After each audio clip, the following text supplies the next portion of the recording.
Good morning. It's Celeste of Astrology by Celeste. Yes, it is. My glasses are dirty. I'm here for a cosmic conversation at a special date and time, but my glasses are dirty. Hi, Tarot Love. How funny. Hi, Kristen and Ben. Welcome, everyone. An amazing day. So good to see you in Wisdom Collective. Yes, yes. Oh well, my hi Imani, so good to see you. Go ahead and let's see. I think I can invite you to join.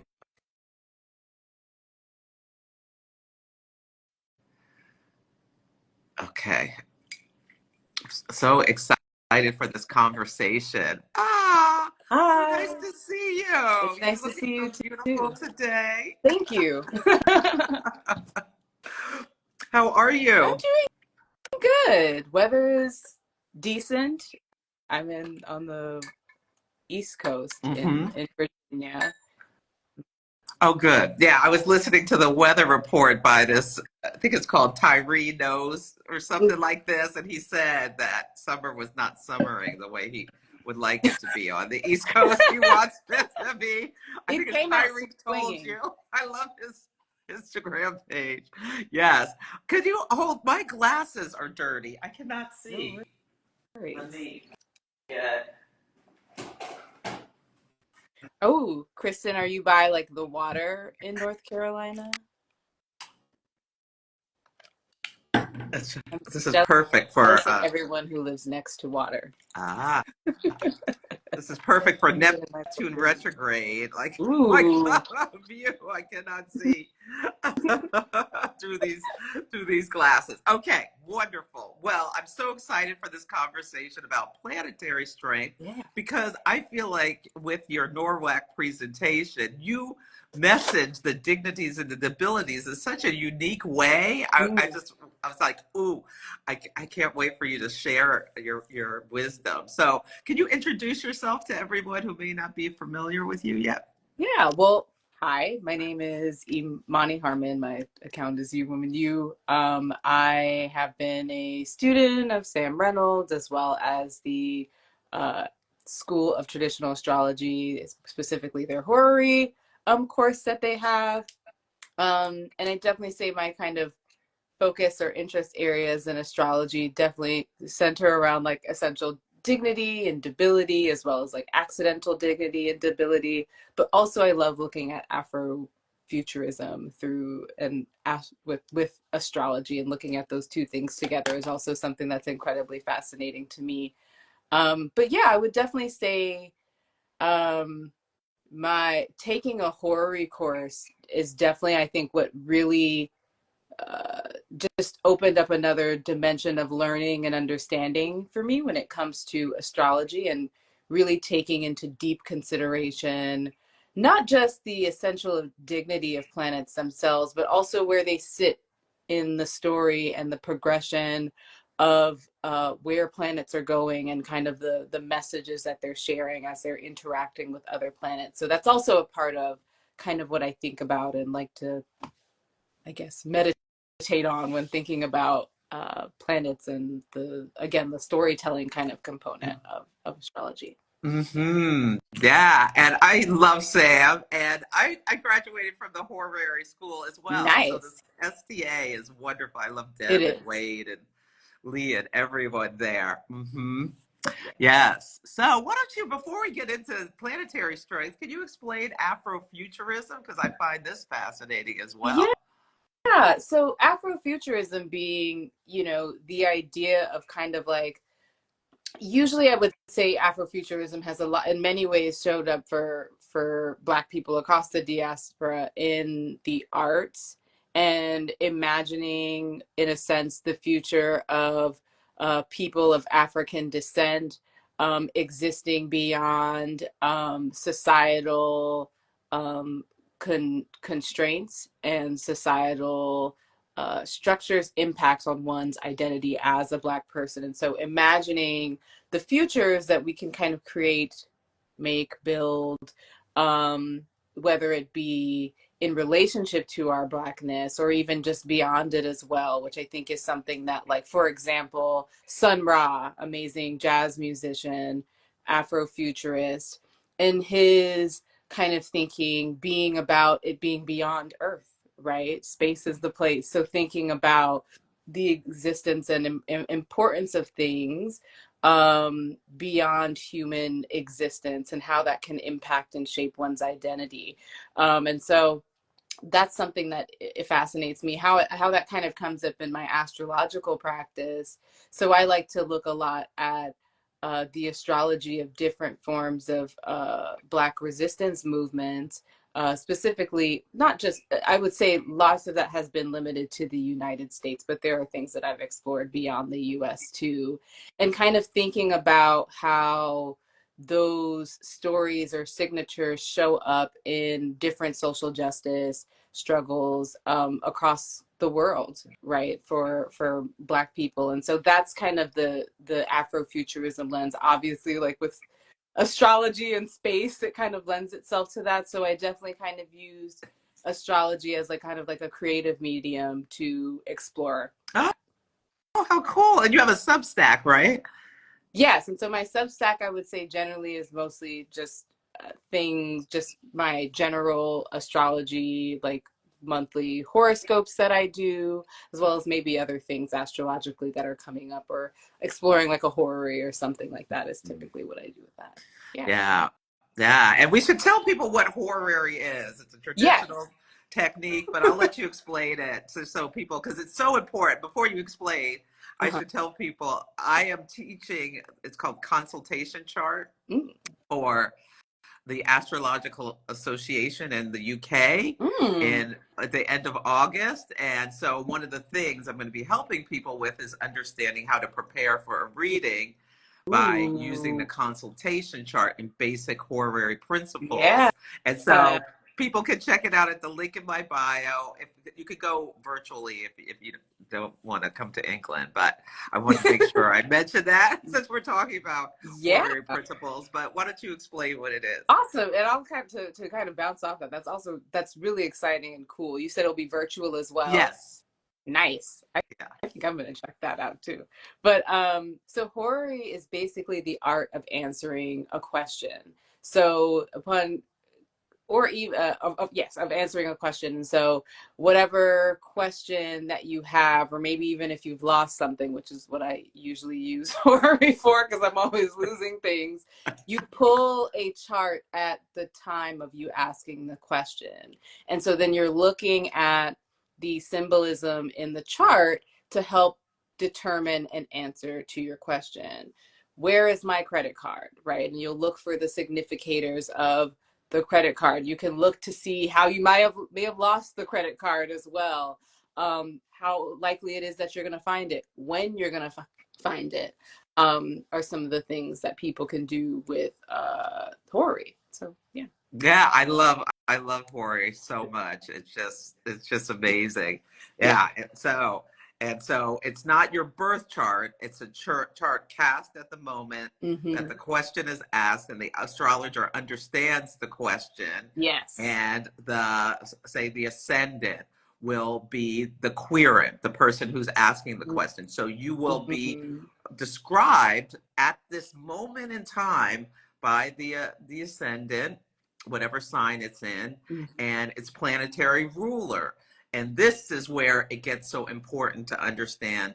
Uh, and you use dignities and everything with natal charts, Yeah. but it's so powerful in the moment, and you can see what happened most recently, what's likely going to be happening next. Are the people Yep. moving together, are they moving away from each Yep. other? You can look at it for medical things as well, but always go to a doctor. I mean, but Right. it can give you some indications, or if you're like selling something, it can give you an idea of the property value, and like Mm-hmm.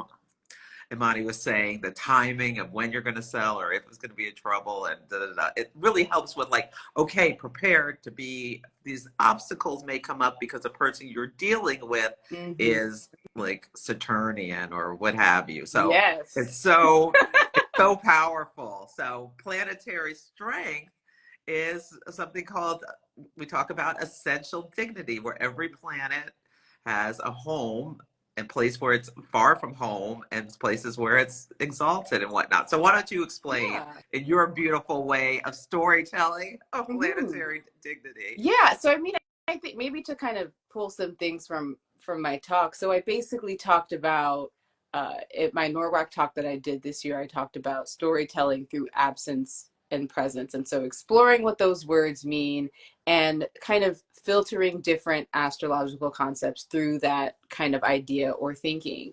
And so one of the things being essential dignity, which basically, as Celeste kind of started to say, you're thinking about again the presence of a planet in its home. Like let's today's actually a really good example because we have like the moon in Taurus. So like let's go through the moon and think about this through the moon.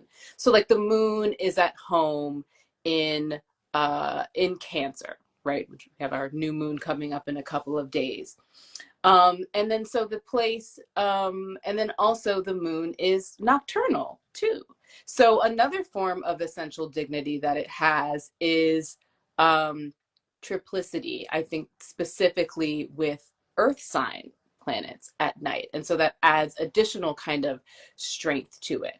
I think another way to kind of think about essential dignity is also about how resourced a planet is.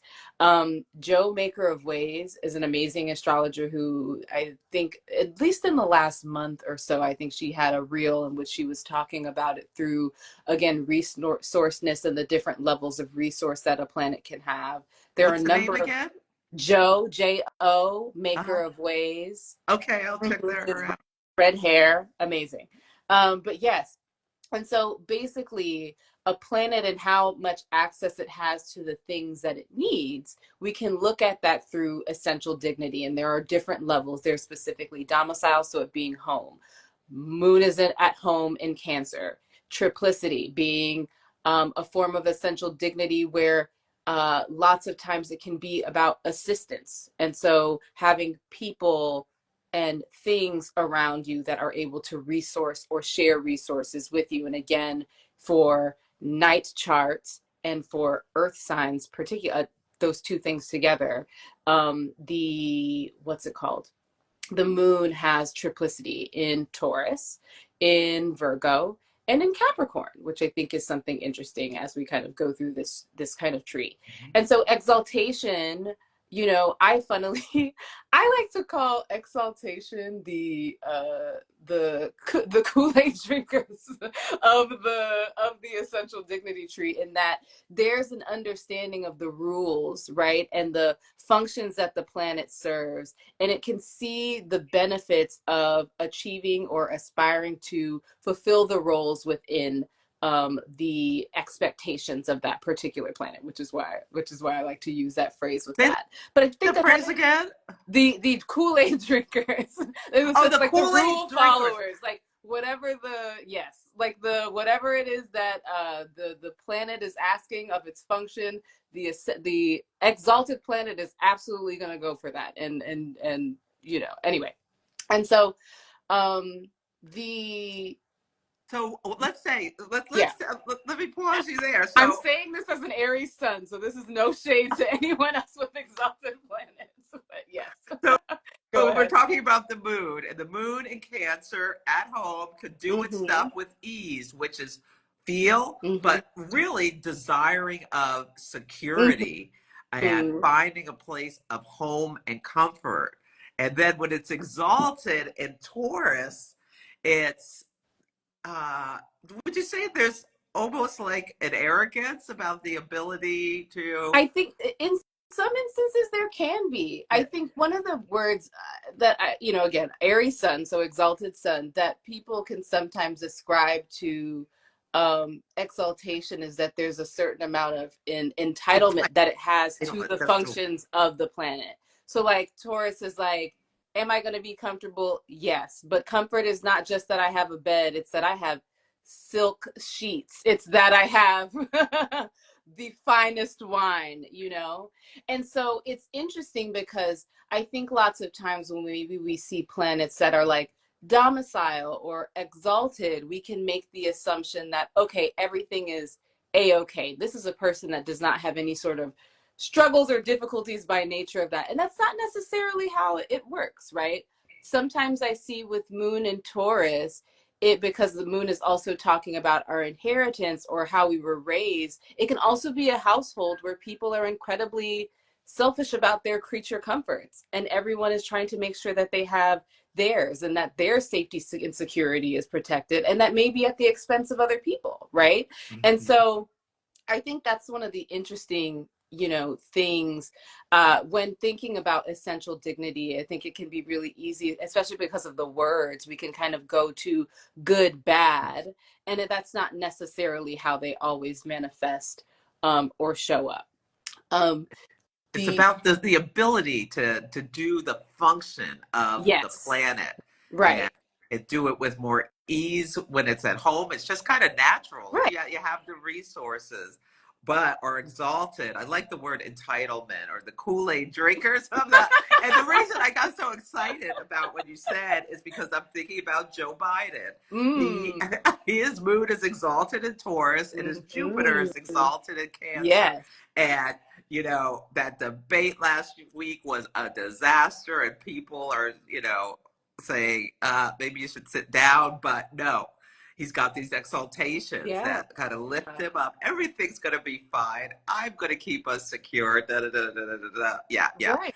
And I It's think like, that there's something to that, because that Jupiter, that exalted Jupiter rules his ascendant. He's a Sagittarius rising. And so there definitely is, in terms of being a career politician and kind of standing at the helm of whatever, again, whether it be his time as a, I believe, senator, is that correct? yeah. And being kind of like uh, a very kind of strong force of uh, pushing the agenda of the party, and being extremely kind of handed, and even to a certain extent incredibly self-righteous in terms of some of the things that he's pushing for, especially when it comes to, if we think about kind of like the crime bill in the 90s, right? And so again, it's like the and even at this point, obviously with this being an incredibly kind of contentious election that we have, and so many people being like, maybe it's time to sit it out, and having the audacity to be like, no, I'm the person that can do the job, and people like, are you? And so it's like the amount of belief that exalted planets have within themselves is truly unmatched in a lot of different ways. And especially because that Jupiter is then ruled by another exalted planet, Hmm. which is that moon. Mm-hmm. Yeah, like, yeah. And the fixity Oh. of the moon in exalted in Taurus, and he has his Mars in domicile in Scorpio. Mm-hmm. Yeah, so Yeah. there's a lot of comfort with oneself and one's, yeah, Yeah. and coming from being resourced from within rather than looking to around oneself. But yeah, I'm sorry, I digress. I just got so No. excited when you said Yeah. that. So excited when I you mean, said. I think what you just touched on of being able to be resourced from within. And it is a matter of one of the things, so to switch to the other kind of end of the spectrum of like um uh, essential debility. So the moon is in detriment in Capricorn, right?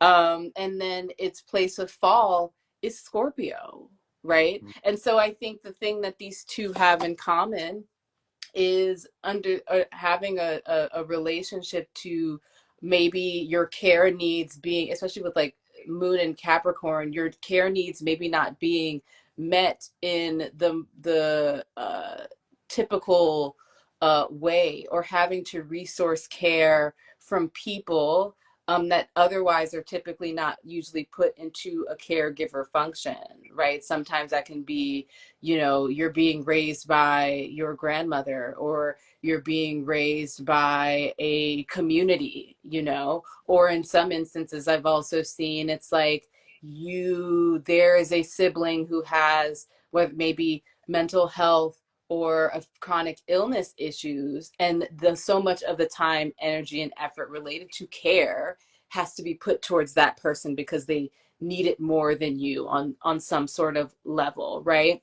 And then the other thing with the Or being raised by fall, siblings. right, Like, are there so many children? right, yeah, yeah, You're and I like think it's fighting for the resources. right. And like moon in Capricorn also, because like I think to what you were saying, because it's Saturn. And so that makes me think of like the parentified child, right? In a sense.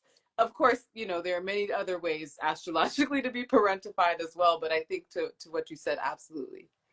Yeah, here's a comment. Also, with Capricorn, the concept of ration is Ooh. conflicting the desire for comfort Mm, for a Capricorn. Oh, that's a really nice observation. Yeah, absolutely.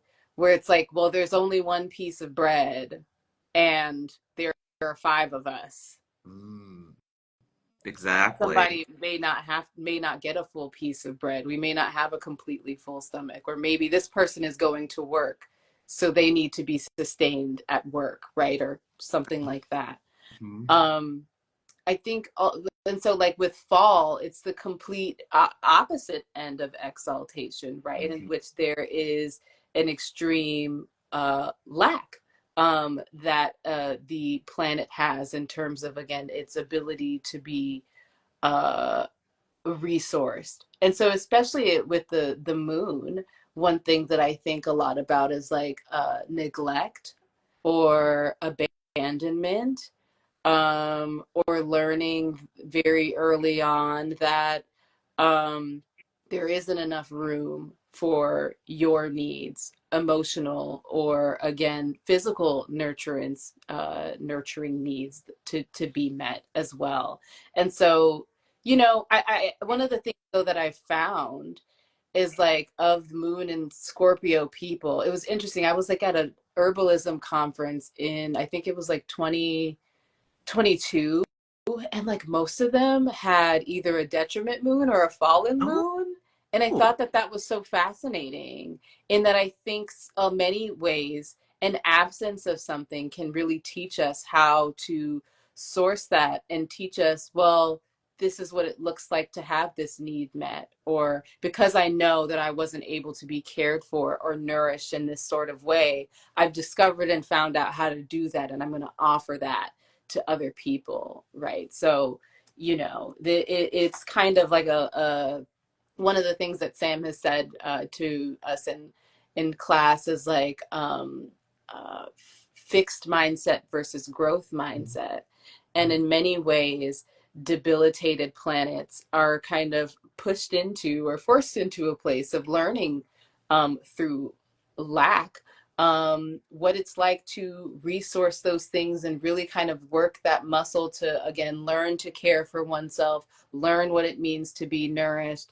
learn what other people need to feel nourished and cared for, to find a sense of home, to redefine what care and nurturance can be beyond even societal standards or expectations of what that is. So, hmm oh, I love that. And also, I found like sometimes Scorpio moon is, oh, there can be like almost an enmeshment with the mother, like mm, that you mm, don't learn how to care for yourself mm. because there's there's so much or her neuroses or like That reminds me of absorbed by the I child. don't know what her chart is, but that makes me think of Gypsy Rose Blanchard. Yes, the girl who's Munchausen's syndrome. Mm-hmm.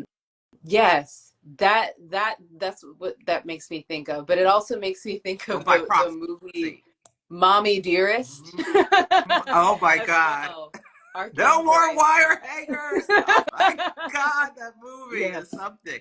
It is so funny. Astrology is so literal. We're talking all about the moon, and the moon moved into Gemini. And Eric signed right before we Oh. started talking, which I think is so funny. Yeah. Yeah. It's Mm. Oh, oh, and La Morena is saying, as a child of a mother with a mm, Scorpio moon and three Scorpio children, feels that. Yeah, she mm, feels that. Yeah. Yeah. One thing to say, just in case people don't know, and you could just Google planetary dignity and you'll get a chart that shows you all of the different features. But just knowing where a planet is at home, where it's comfortable and can be resourced, where it's exalted, where it's kind of lifted up a little bit, and mm-hmm. opposite home is always detriment, Yeah. and opposite exaltation is always fall. Yep. And you can think about how oppositions, like so far away from home, there's like doesn't have the resources, and like we're talking about, has to acquire them in different ways. And people can be so so successful and do the work that they have to do to achieve that level of comfort Mm-hmm. or find the resources. I feel like when a planet is in an uncomfortable Yeah. position. I think another really great example of that, I've just recently finished the book Gods and Kings, The Rise and Fall of Alexander McQueen and John Galliano. And Alexander McQueen, a fashion designer, for those who do not know, arguably one of the most talented fashion designers of the late 20th and early 21st century, was a Scorpio rising. I personally, I use whole sign houses just in case anyone is curious. Had a Venus in Aries in the sixth house. So not only is it in detriment, but it also has what we call accidental debility because it's in a house that's a bit more difficult. So like houses that would provide a sense of accidental debility would be the 12th house, 8th house, and 6th house, because they are not visible to the angles, or more specifically, the ascendant. But that Venus is trying his midheaven, and he absolutely so he was like a Savile Row trained tailor, was able to go to Milan to have a internship with a pretty well-known, I think it's Romeo Gigli, I think was his name, well-known Italian designer during the early 90s or maybe late 80s. Was able to go to Central St. Martin's, one of the most amazing fashion schools in the country, and went straight to a master's program there. They saw his talent and they saw how amazing he was, and he was able to have that opportunity. Went to Martin Margiela to get a job, and Martin was like, go home and start your own brand. You do not need to work here. But I think the kind of I think the piece that speaks to the debility. So grew up in a working class British family, in London. Was a bit rough around the edges in many ways. The way that class works in the UK is very, they have a history of an aristocracy and a monarchy, right? So those definitely kind of shape class in that way. And so him having a really like gruff, like Cockney accent as opposed to like a posh kind of British sound, but then also imbuing his work with really intense themes of like the danger that women face, his own relationship to being HIV positive, to women having to fight to have a sense of safety, um, rape, misogyny, all of those themes were in his work, as well as like the kind of animalistic nature of like people and kind of tapping into a kind of more rough and gruff, uh, human experience and channeling that into the types of women's wear that he was making. That's so Venus in Aries, right? And Mm-hmm. in that way, we can also look at Venus or any planet in detriment, not just necessarily being about the lack of resource, but maybe also putting forth the things that maybe people are not the most comfortable about when we think about that planet, right? So in this instance, how we think about women and we think about the relationship to womanhood and what type of women are accepted or are not, or the certain types of behaviors that they're expected to have, questioning ideas of what is beautiful and putting forth things that are maybe again more kind of animalistic and raw, and that being beautiful as well. So this kind of goes back to a point in which I do think that, again, we can look at essential dignity and debility as resourceness, one, but we can also look about how it challenges our relationship to that planet, right? There are also a lot of really, popular figures of like the 20th century, like both Marilyn Oh, Monroe, I Audrey want to Hepburn. like Oh, go yeah, go back ahead. to. I love what you shared about Yes. McQueen. That is so fascinating, and Mhm. this comes in as well with helping people to think about the signs in different ways because Aries is a bestial sign, Yes. and so there's that animalistic nature. The air Hmm. signs are humane, so they're so different. Like Venus is at home in in Libra, Hmm. where elegant looking, sociable, not talking about these things like rape and all of this kind of stuff, but in Aries, like that bestial, almost like feral energy. I Yes. love how you language that, Hmm. and how funny that in Mars right now is in Taurus, where Yeah. it's in detriment, and Taurus has associations with fashion as well. Hmm. And that makes me think about like his work. Some of his work was very shocking, and Mars and Uranus are coming together. Hmm. Absolutely. Yeah, I totally see that.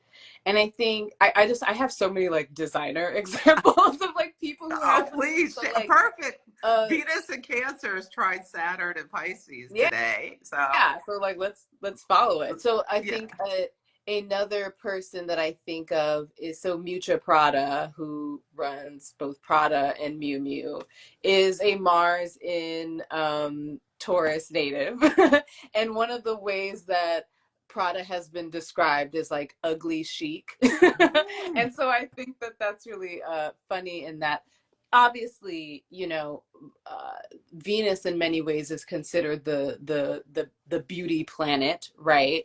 And so thinking about um, this kind of again alternative forms of beauty and shaping, when I think about fashion, I think about both Venus and Mars as like the kind of craftsmanship part of fashion is very Martian, in that the cutting and dyeing and all of those sorts of processes are very Martian, the kind of parts of fashion that kind of get in the weeds and in the mud to make that thing that we find beautiful.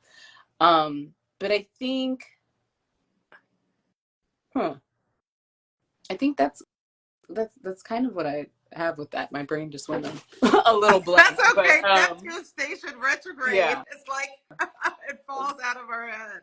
just a little. Yeah. Okay. I have. So Al La Morena's has Venus in Scorpio. Mhm.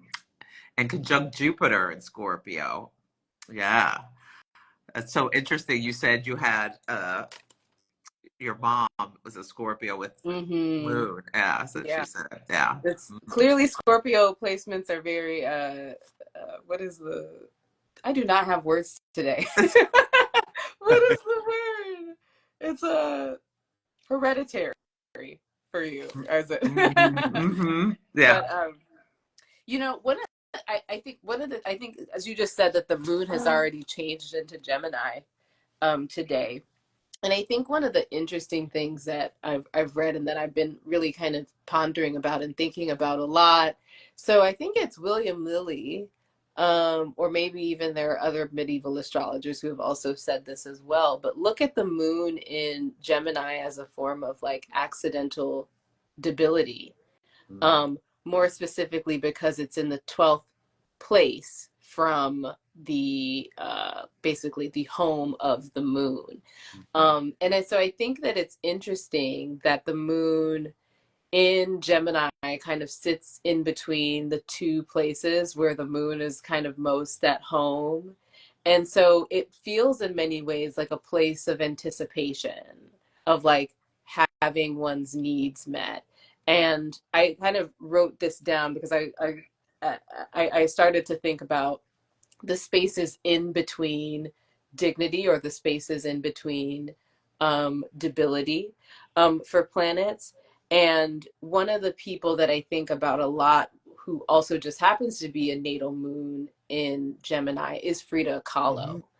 And her relationship to care and nurturance. And again, I think that sometimes, as much as, you know, moon in Gemini, we get, it's mercurial, so we think about fun and kind of like intellectual kind of games and deriving a sense of kind of care from sociability and connectedness in that way.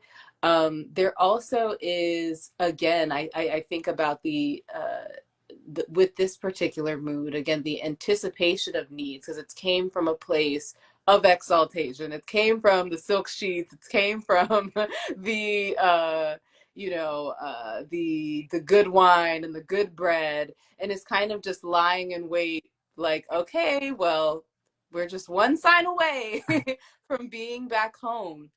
And I think a lot about, you know, Frida Kahlo's relationship to care, again, and the anticipation of her needs being met, by nature of, you know, she wasn't by any stretch of the imagination poor, right? In many ways, she was very resourced in ways that many in that time were not.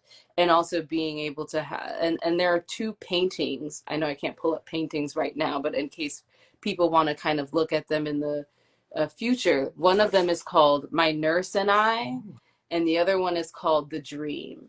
And so those two paintings are what kind of comes to mind when I think about Moon and Gemini kind of existing in this like anticipatory space, awaiting to return home, awaiting to have particular kind of needs met, and awaiting care in a very a lot more tangible kind of way, right? Because Gemini is all up in the head. The people with Gemini moon sometimes can have a lot of anxiety, or like they're so busy Mm-hmm. thinking about this and that. This could be true, that could be true, the duality of Right. that side, Yeah. that it can, there's an extra need to find ways to get out of the head and Right. into And the heart, where the yes. moon really needs to Yes. be. Yes. To get back into the body. Mm-hmm. Mm-hmm. And she did that, Frida Kahlo, with her art. Yes. Mm. Absolutely. Yeah. Oh, that's a great example as well. Yeah. And Mm-hmm. why don't you talk about absence and presence? That was what I really was fascinated by, how you. So, you know, again, it's in that, I mean, so I think that the biggest example that I provide is one related to reception.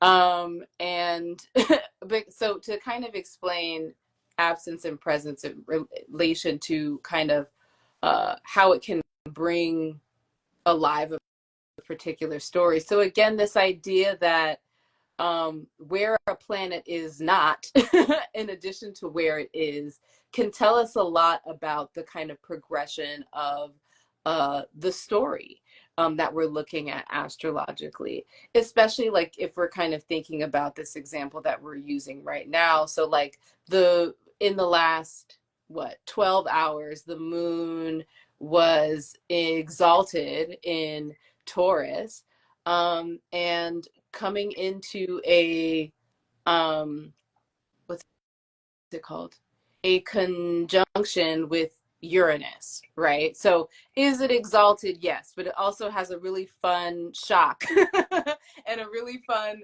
maybe even dysregulating, disruptive jolt from Uranus, right? And then it leaves that And sign the still. jolt was the Supreme Court Yes, giving Trump right. immunity, right? It was the And moon so Uranus right in his midheaven. absolutely. And more specifically, kind of putting that in the grand scheme of like, again, moon, because moon is also the people, right? So Mm-hmm. like we're in a place where we're like, okay, this is where we're going. This is what's happening. And so it being a disruption, a surprise, a dysregulation of the things that we find that we need to have a sense of security. I think that that would also in many ways this over the Chevron case as well Mm-hmm. also speaks to that as well, because we're thinking about our food, our water, things that need to be regulated. And so moving into this place of, oh, that's about to change.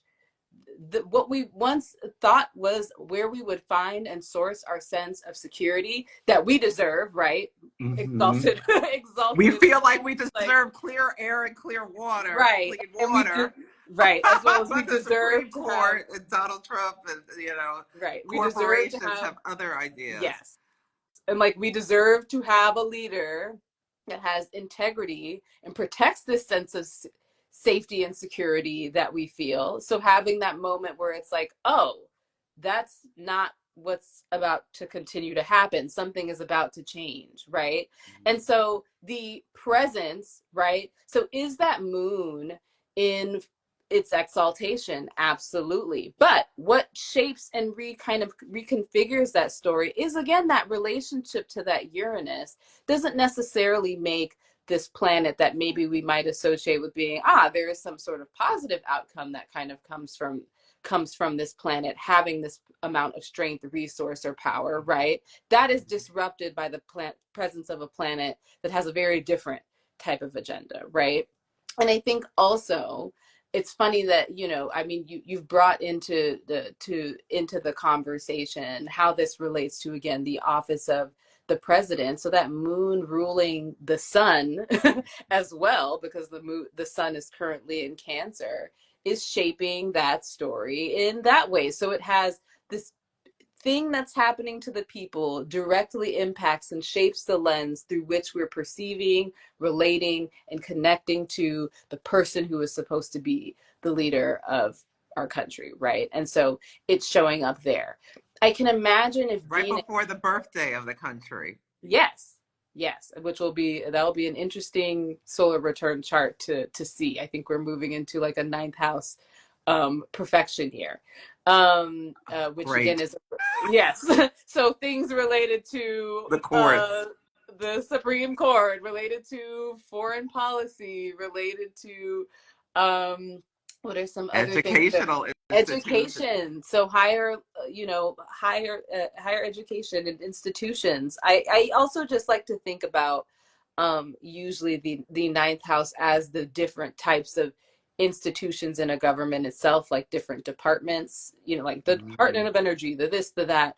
I think can also kind of show up as kind of ninth house themes and things as well. And it also is a house related to religion too, right? And that being a really great fear that people are seeing, and a very real fear of like a future related to an extremist Christian fundamentalist kind of what's it, Theocracy is coming right? potentially. Yeah, Yeah. The Ten exactly. Commandments on the walls Yeah, in what state is that? Is that Louisiana. okay, I think it was. Louisiana, and teaching the Bible in, was it, where was that? Oh no, I think it Arkansas? was No. the teaching the Bible was. You're onto something. Yes, Yeah, you're. there are two big decisions happening Mhm, in in different states about mhm. making religion mandatory. Yeah. Right. Mm-hmm. And so I think the piece of absence kind of goes into the fact that, well, one, where are planets that maybe can interfere and provide a more positive route end goal? I can imagine if it was a Venus there instead of a Uranus, today we would be having a very different type of conversation, right? And so it's understanding that, I think, in the most simplistic way, when we're looking at planets as they're moving through the sky, it's important to explore them in context, right?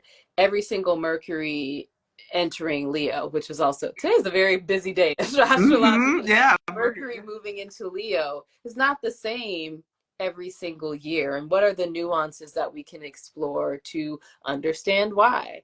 You know, especially when it comes to, right now, it's a Mercury that's being opposed by Pluto, right? That adds a very different, deep, and maybe even dark kind of undercurrent to the types of things that are being talked about. You know, if Mercury in Leo is, how do I want to describe Mercury in Leo?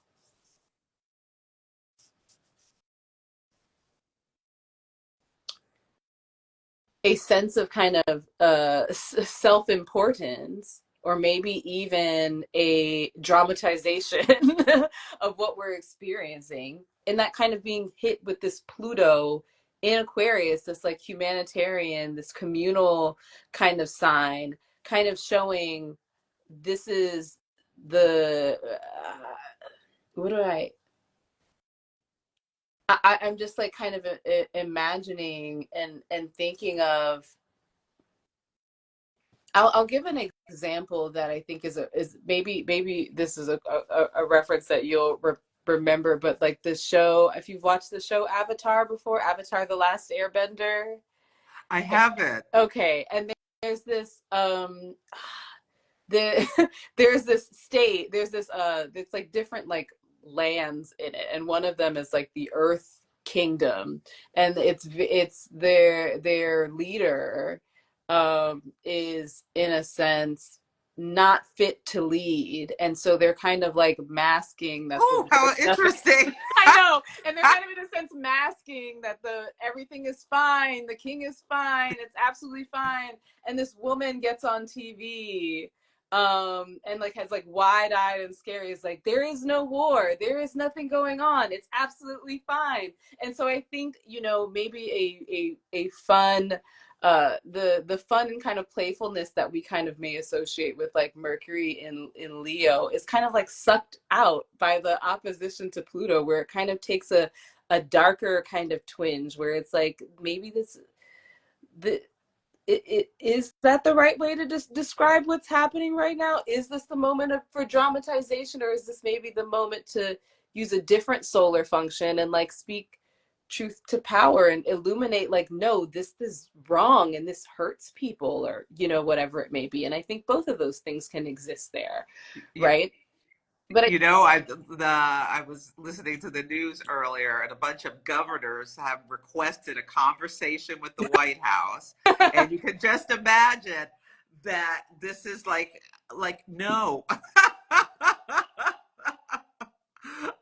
everything's not right, fine, and you're not going to snow the people yeah, anymore. With Pluto and Aquarius, we have all of these tools in order to know what is going on outside of what the media and the higher ups and whatever are telling us, right, and we know when we're being lied to, yeah, whether it's by a social media. You can't control what's out there anymore. right.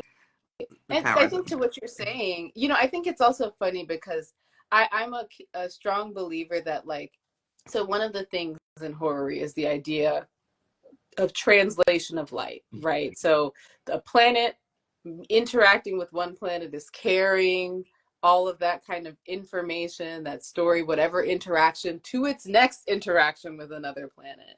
And so I think especially Mercury kind of just leaving that trine to Neptune. And so it's still a little hazy. It's maybe still trying to like, okay, like what's the narrative? What do we want to say? How do we want to say this? Like, what way can maybe we embellish this, or, you know, cast a haze around that and kind of bringing that energy into Leo, right? And this is also, again, when I'm talking about absence and presence, it's kind of like keeping note of like, where did that Mercury just come from? right? And so like what, it isn't just its arrival in Leo, but like the kind of story, the conversations it was having in the room before it got to Leo are also a really fundamental part of exploring and thinking about what's happening with that planet, right?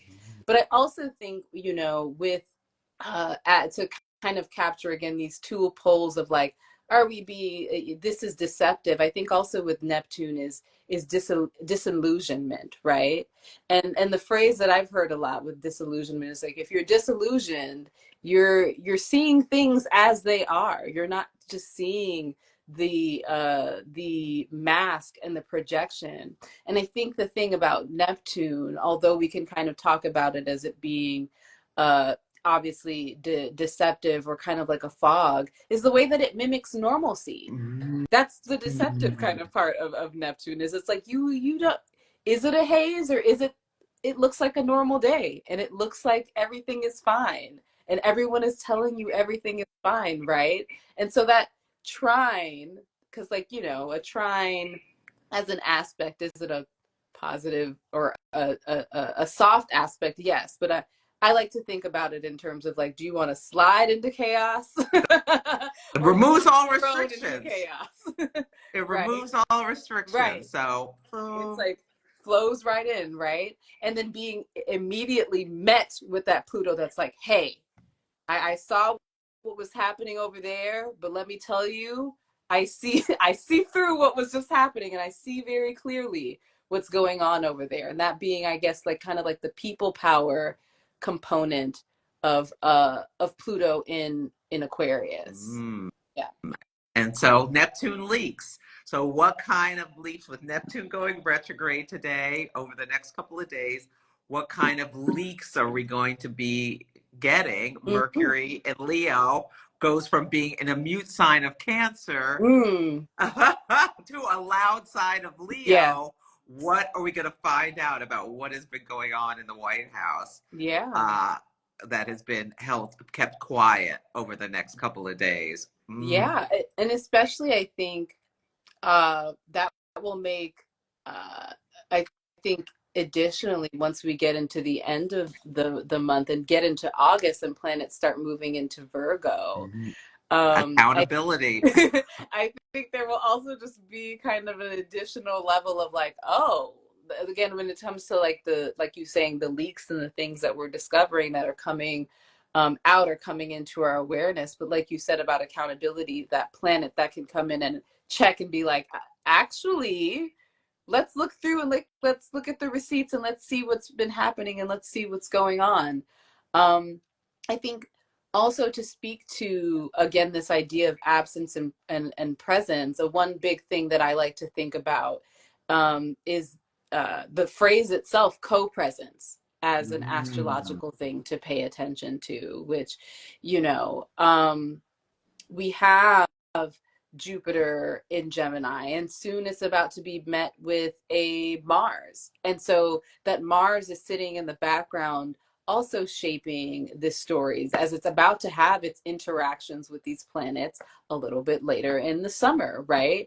And so it's kind of, in a sense, loading and kind of building all of this kind of building the story until it gets to the crescendo, which is kind of like where it's meeting those planets, right? But it's paying attention to like what's building in the background, right? Those planets being there, even when they're not in a very tight aspect of another, are still a part of the story. It's kind of like being at a party or being anywhere, and then that person enters the room and the energy just Yeah. shifts, right? You haven't even talked to that person, interacted with them one-on-one, but as soon as it's like, oh, Rachel, I hope there's no one named Rachel here. Rachel just got here. Oh my gosh, it's gonna be so messy, and you're just waiting for the night when part of the night when you and Rachel have your conversation, and whatever kind of happens, right? And so that's what I'm thinking about when I think about absence and presence. But in kind of taking it back to the essential dignity part, sometimes it's about particular planets having something that another planet may need that it's not necessarily able to give to it. Um, in this past full moon, one of the things that was interesting is there was a trine between the moon in Capricorn, and the moon, and what's it called? Mars in Taurus.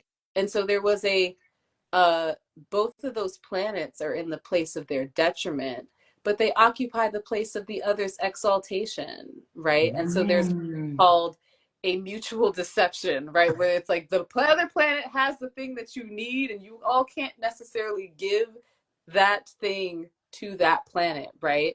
And so in that instance, what I kind of thought about is maybe um, Moon, Mars, overworking, putting in a lot of effort into doing something, hoping that there will be the reward, the expectation that I'm putting in the work. Again, they're speaking to each other through exaltation, although the planets themselves are detriment. And maybe it not necessarily paying off, right? So Like preparing for a debate. yeah.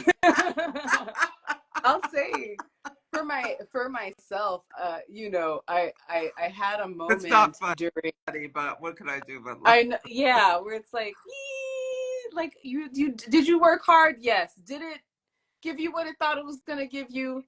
No, not at all. Right?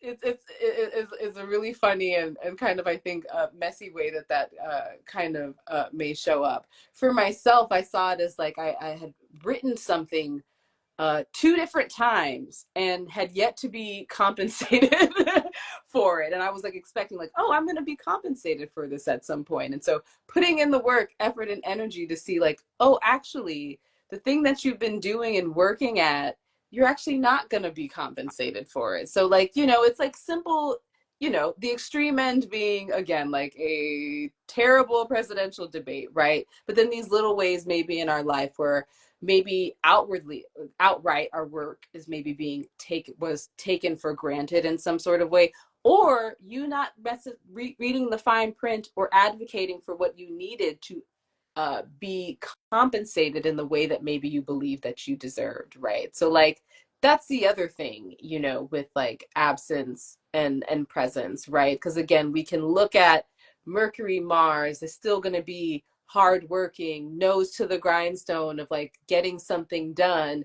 But the rewards that one reaps from that, we can look at the story of the essential dignity and see which way that's going to go. Mm, Yeah. absolutely. I love how you phrase that. Yeah, that's beautiful. Oh my God, I could talk to you all day long. I love the way your brain works.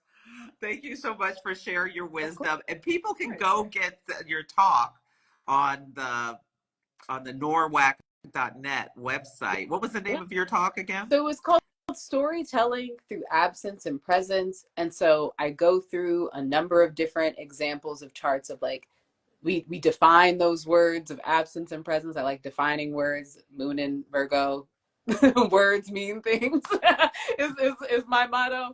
And then we kind of go through a number of examples of like how those nuances really shape a story, and how if we don't kind of pay attention to those small things, dignity, co-presence, whatever it may be, we're missing something really important about how a story unfolds in really silly ways, or also in incredibly helpful and useful ways as well. So Mm. yeah. Mm. And tell people where they can find you, anything you have coming up, or anything you want to promote. Yeah, so you can find me. My account is you woman you. That's also UOU. Is that even how spelling? My goodness. YOU woman YOU is my account. I am taking the summer easy, so I will be writing my Substack. The link is in my bio. Have the Jupiter horoscopes coming out sometime this week for people to look at. I think that is the main place and way to What do you find. mean Jupiter I'm horoscopes? Horoscopes for. sorry, July. I don't have words right now. July Oh, horoscopes. okay. Thank you. As in July 2024. Yes, those horoscopes will be coming out sometime this week for people to look at. But yeah, that's the main thing that I'm up to right now. So if you want to stay kind of in tune with my work, that's the main thing that you can look at. I also mostly randomly will talk about random things on my stories related to the astrology that we're experiencing. I also have a channel that you can subscribe to. It's been a little quiet because I have a new job, but I'll be coming back to that and kind of sharing updates about how things are turning out astrologically, to look at these different aspects and transits and how they're connected to our world. So, yeah. Well, this has been fantastic. Thank you so much. We'll have to do it again sometime if you're Mm-hmm. interested. Of course. And yes, and hopefully next conference we'll get more time to spend Yeah. together and just chat in person. So everyone, I will save this and I'll make you a collaborator, Imani, if you want to put it on your wall, and I'll put it on YouTube Cool. later as well. So for people who want to pause or rewind and all of that kind of stuff. Yeah, and there's a recommendation in here to watch PBS, Oh, the Frida something, Kahlo. the Frida That, Kahlo that's, PBS.